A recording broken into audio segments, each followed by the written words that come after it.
आपण आता नाशिकच्या पंचवटी मार्केट यार्डामध्ये आणि इथे बघा शेतकऱ्याची दयनीय अवस्था कशी आहे. काय आणलं तुम्ही? दोडका आणला. किती आहे? 40 जाळी. बरं बरं. काय काय आता काय अडचण आहे तुमची? समस्या? 35 रुपये एका जाळीला. बरं एका जाळीमध्ये किती दोडका असतो? 15 किलो. बरं. आणि बाजारामध्ये तो 20 रुपये पावशेर चाललाय. हा म्हणजे 80 रुपये किलो. आणि 15 किलोचे झाले ते 8-10-80 आणि 8-5 40 म्हणजे 1200 रुपये झाले मग एका जाळीचे. ज्या जाळीचे बाहेर किरकोळ विक्रेत्याला दुकानदाराला यांच्याकडनं घेऊन 1200 रुपये होत आहे आणि त्या जाळीचे या शेतकऱ्याला फक्त 35 रुपये. अरे लाज नाही वाटत तुम्हाला?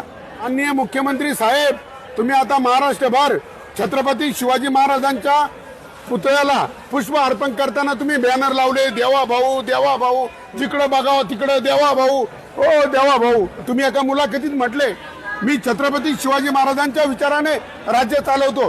हेच का ते राज्य? हेच का ते शिवरायांचे विचार?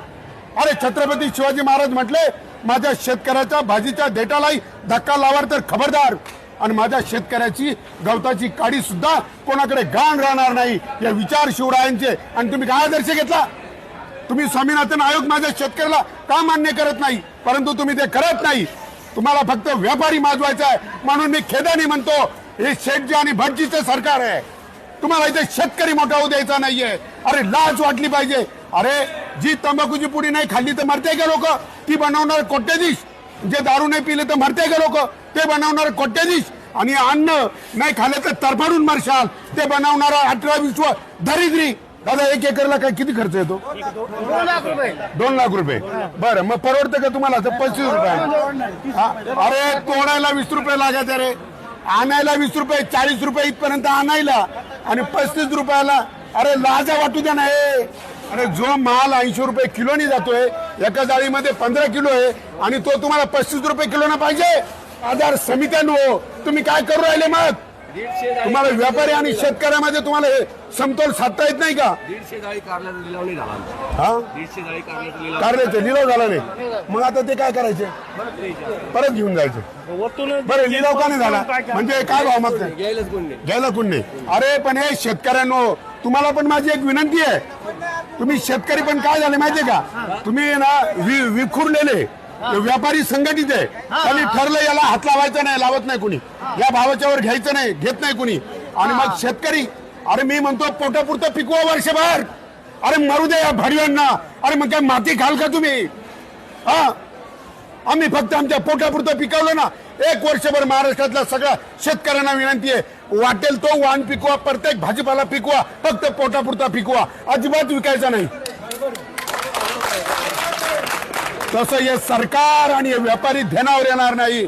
अरे जो पिकवतो काळ्या आईच्या उदरात बी पेरतो, उगवेल का नाही माहित नाही, उगवलं टिकेल का नाही माहित नाही, टिकलं भाव मिळेल का नाही माहित नाही. अरे तो जुगार खेळतो रे जुगार. आणि त्याची तुम्ही हाल केले.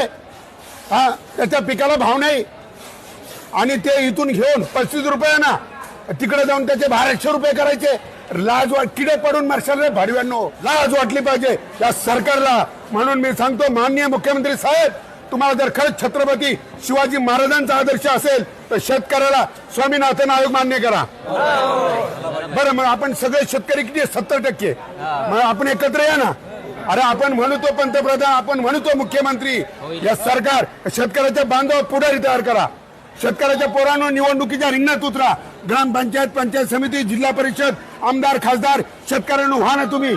अरे तुम्ही मतदार आहे ना, आपण निवडून येऊ ना. अरे जा ना तिथं खुर्ची हातात घ्या ना.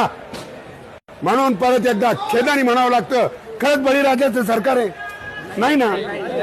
बळीराजाचं. अरे आज आमची माय माऊली दिवाळीला म्हणते भावाची इडापिडा जाऊ दे, बळीचं राज्य येऊ दे. अरे कुठे तो बळीराजा?